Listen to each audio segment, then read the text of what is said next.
ദിവസം ചെല്ലുന്തോറും ചൂട് കൂടിക്കൂടി വരുന്ന അവസ്ഥയാണിപ്പോൾ കേരളത്തിൽ ഉൾപ്പെടെ കാണാൻ കഴിയുന്നത്.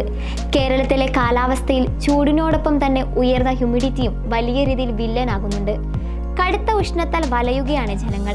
പുറമെ ജോലി ചെയ്യുന്നവരുടെ കാര്യം പറയുകയേ വേണ്ട. വിയർത്ത് തളർന്നാണ് മിക്കവരും വീടുകളിലേക്ക് മടങ്ങുന്നത്. വൈകിട്ട് 5 മണിയായാൽ പോലും ചൂടുഷ്ണവും കുറയാത്ത സാഹചര്യമാണ് ഇപ്പോൾ കേരളത്തിലുള്ളത്. ഇതുകൂടാതെ ചൂട് കടുത്തതോടെ വർദ്ധിക്കുന്ന വൈദ്യുതി ബില്ലിനെ കുറിച്ചുള്ള ആശങ്കയും മലയാളികളെ തളർത്തുന്നു. കേരളത്തിൽ ഇപ്പോൾ വേനലിന്റെ ആരംഭം മാത്രമേ ആയിട്ടുള്ളൂ. അടുത്ത മാസത്തോടെ വേനൽ കടുക്കുമ്പോൾ ഉഷ്ണതരംഗത്തിനും സാധ്യതയുള്ളതായാണ് കാലാവസ്ഥാ വകുപ്പ് സൂചിപ്പിക്കുന്നത്.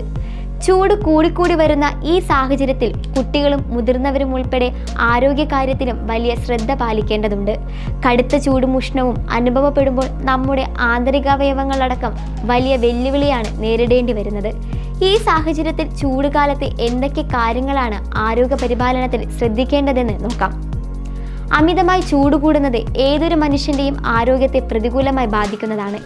എങ്കിലും 65 വയസ്സിന് മുകളിലുള്ളവർ, ശിശുക്കൾ, കുട്ടികൾ, ഗർഭിണികൾ, ഗുരുതരമോ വിട്ടുമാറാത്തതോ ആയ ആരോഗ്യ പ്രശ്നങ്ങളുള്ളവർ എന്നിവരാണ് കൂടുതൽ അപകട സാധ്യതയുള്ളവർ.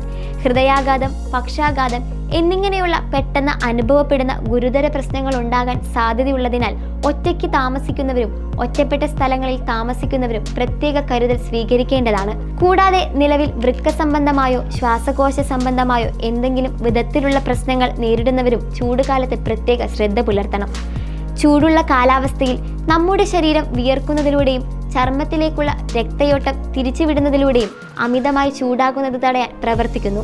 ചർമ്മത്തിലേക്കുള്ള രക്തയോട്ടം തിരിച്ചുവിടുന്നത് ഹൃദയം സാധാരണയേക്കാൾ കൂടുതൽ കഠിനാധ്വാനം ചെയ്യേണ്ടി വരുന്നതിന് കാരണമാകുന്നു. ഹൃദയ പ്രശ്നമുള്ള ആളുകൾക്ക് ഇത് ഗുരുതരമായ പ്രത്യാഘാതം ഉണ്ടാക്കിയേക്കാം.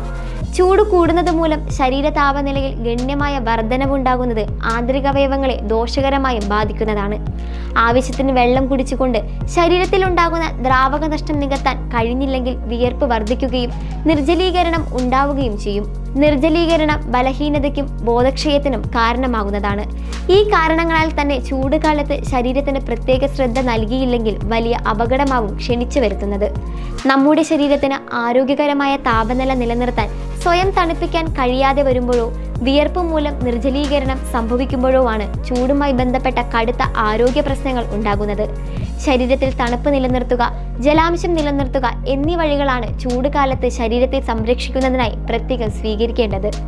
ധാരാളം വെള്ളം കുടിക്കുക, പച്ചക്കറികളും പഴവർഗ്ഗങ്ങളും കൂടുതലായി കഴിക്കുക, കുളി, നീന്തൽ തുടങ്ങി ശരീരത്തെ തണുപ്പിക്കാൻ സഹായിക്കുന്ന കാര്യങ്ങൾ ചെയ്യുക എന്നീ വഴികളിലൂടെയാണ് ചൂടിനെ നേരിടേണ്ടത്.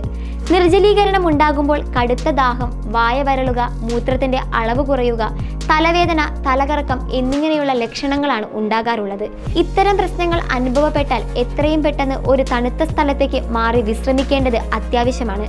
വെള്ളം, മറ്റ് ദ്രാവകങ്ങളോ ധാരാളമായി കുടിക്കുക, തണുത്ത വെള്ളത്തിൽ തുണി നനച്ച് ദേഹം തുടയ്ക്കുക എന്നീ കാര്യങ്ങളും ചെയ്യേണ്ടതാണ്. ഇത്രയും ചെയ്തിട്ടും പ്രശ്നങ്ങൾക്ക് കുറവില്ലെങ്കിൽ എത്രയും പെട്ടെന്ന് തന്നെ വൈദ്യസഹായം തേടേണ്ടതും അത്യാവശ്യമാണ്. ഇത്തരത്തിൽ ശരീരത്തെ ശ്രദ്ധയോടെ പരിപാലിച്ച് നമുക്കെല്ലാവർക്കും ഈ കടുത്ത ചൂടുകാലത്തെ നേരിടാം.